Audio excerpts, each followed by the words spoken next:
कर्नाटक 40 साल के सबसे बड़े सूखे का सामना कर रहा है और कर्नाटक में ये लगातार सूखे का तीसरा साल है। कर्नाटक सरकार का दावा है कि बारिश कम होने की वजह से कावेरी का पानी और जल स्तर इतना घट चुका है कि कई शहरों की प्यास बुझाने के लिए ये इस साल पर्याप्त नहीं होगा। हम इस वक्त कृष्णराज सागर बांध पर है, जो बांध कावेरी नदी पर बना हुआ है और इसी पानी से बेंगलुरु की प्यास बुझती है।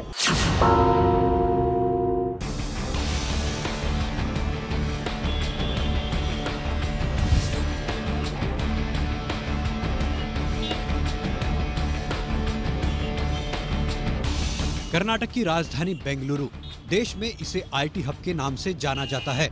करीब 90 लाख की जनसंख्या का है ये शहर, यानी देश का तीसरा बड़ा शहर। साल भर सुहाने मौसम के लिए मशहूर बेंगलुरु इस साल पानी की समस्या की कगार पर खड़ा है। सरकार का कहना है कि फिलहाल उनके पास बेंगलुरु के लिए बस मई महीने के अंत तक का ही पानी है। बेंगलुरु के लिए समस्या कड़ी होता है अभी। हम उसके लिए राशनिंग करना पड़ता है पानी का, और वो प्राइवेट बोरवेल्स, ओपन वेल्स सब कुछ लेके टैंकर से पानी देने का ये सब कुछ सोच रहे हैं।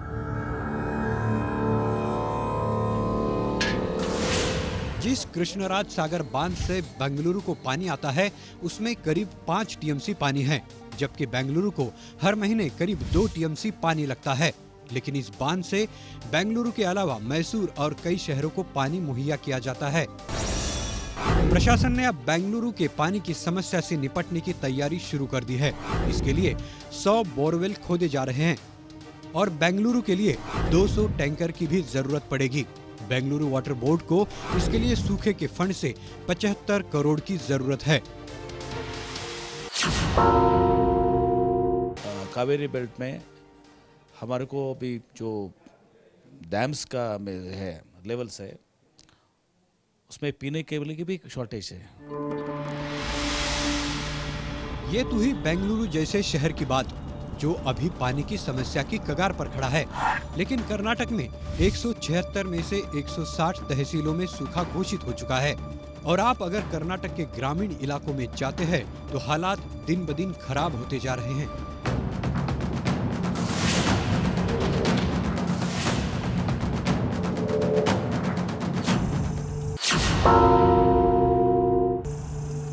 क्या हुआ?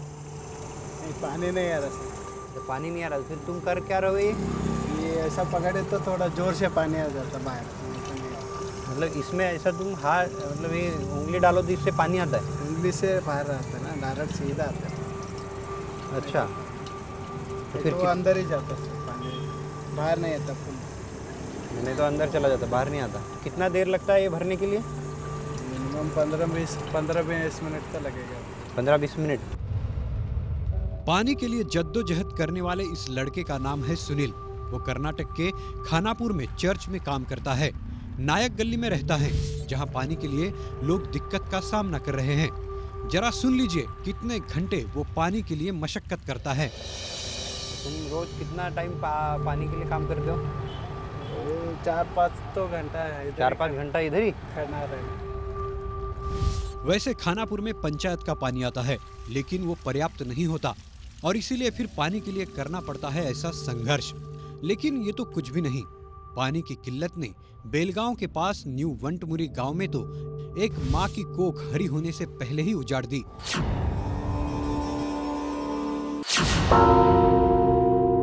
यह है कलव्वा, अपने पति हलप्पा के साथ इस गांव में रहती है। 3 साल पहले इसकी शादी हुई और अभी वो गर्भवती थी। लेकिन गांव में पानी की किल्लत है और कलव्वा को करीब 1.5 किलोमीटर दूर पानी लाने के लिए जाना पड़ता है। पिछले महीने इसी वजह से उसका गर्भपात हो गया। लेकिन जब हम उससे मिलने गए तो हंगामा हो गया। वो डरी हुई थी और कुछ बोलने को तैयार नहीं थी। डर की वजह भी सुन लीजिए। यहाँ के जो नेता है उन्होंने उन्हें इतना डरा दिया है कि वो बोलने के लिए बिल्कुल तैयार नहीं है। मैडम सुनिए, सुनिए, कुछ तो बोलिए, आइए। हम आए तो यहाँ इस मोहल्ले की सारी महिलाएं इकट्ठी हो गई। वो चाहती थी कि कलप्पा बोले, उनकी पानी की समस्या बताए।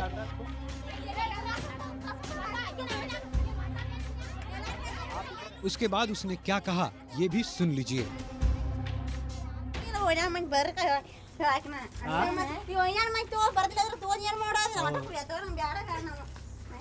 वो क्या बोल रहा है सर, पानी के बारे में स्टेटमेंट मैं दे रहा हूँ। हाँ, पानी के बारे में और वो पेट से गिरा है उसके बारे में स्टेटमेंट मैं बोल रहा हूँ।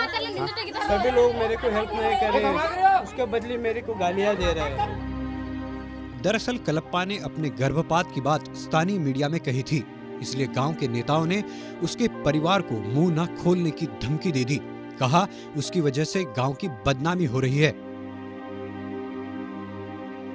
एक तो पानी के लिए जद्दोजहद और उसमें एक माँ की कोख उजड़ी, तो उसके बारे में भी बोलने की मनाही। क्या कर रही है कर्नाटक सरकार? दहशत में है कलप्पा।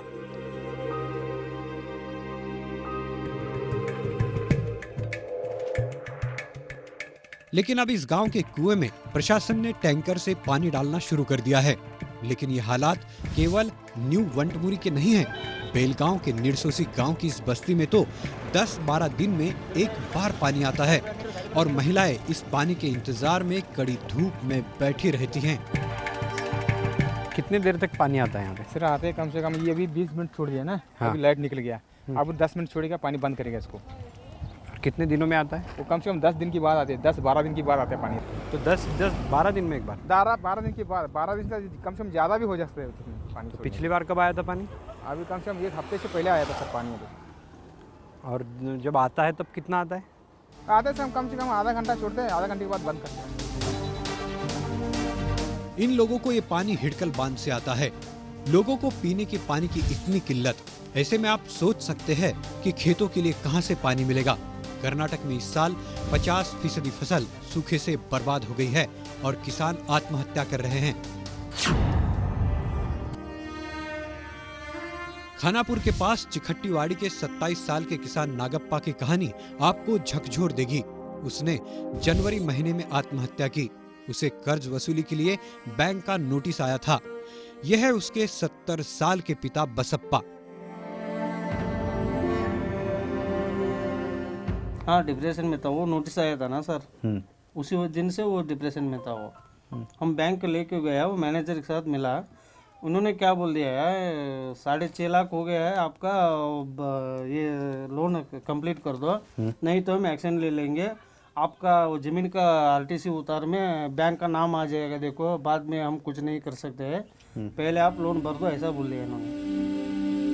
नागप्पा पर 2 लाख का फसल का कर्ज था और उसने भाई की पढ़ाई के लिए भी कर्ज लिया था। लेकिन सूखे की वजह से पिछले 2 साल से उसकी फसल बर्बाद हो गई और वो कर्जा चुका नहीं पा रहा था।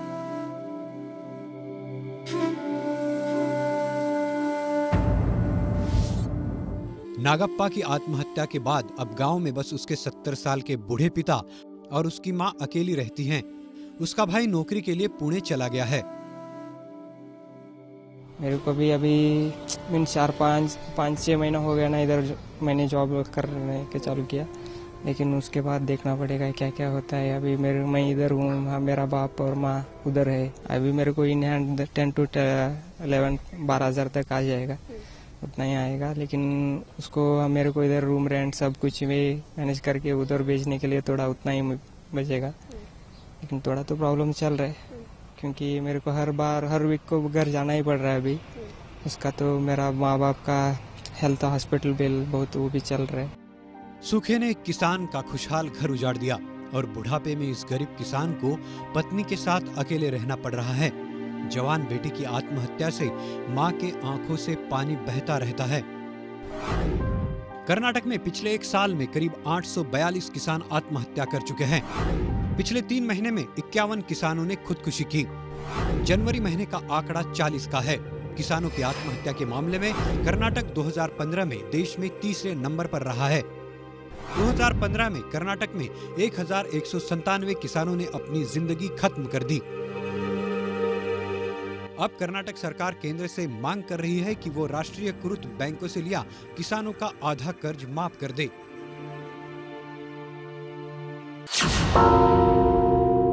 % हम क्या वो डिमांड कर रहा है, जो नेशनलाइज्ड बैंक में जो लोन है वो अराउंड करीब 45,000 करोड़ है। वो 45,000 में 50% बोले तो 22,500 करोड़ होता है। हम इधर जो 10-11 हज़ार है उसमें 50% हम करेंगे।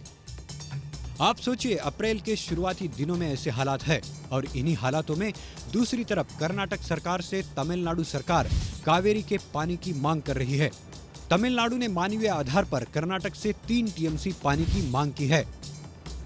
जब हमारे कोई पानी पीने का पानी नहीं, हम हमारे पास रहा तो हम पीने के लिए तो हमारा धर्म बनता है, हम देना ही चाहता है, लेकिन हमारे कोई 3 टीएमसी शॉर्ट है तो कहाँ से देंगे हम?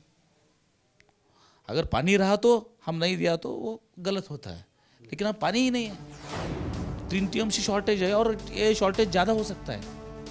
कर्नाटक और तमिलनाडु के बीच कावेरी नदी के पानी को लेकर विवाद दशकों से चला आ रहा है और जिस साल बारिश कम होती है ये विवाद बढ़ जाता है। लेकिन कावेरी का पानी नहीं मिलने से इस साल तमिलनाडु में भी सूखे के हालात भयंकर हो गए हैं। क्या है तमिलनाडु के हालात, आपको दिखाएंगे आगे। कैमरामैन आसिफ के साथ उमेश कुमावत, एबीपी न्यूज। ये है एबीपी न्यूज, आपको रखे आगे।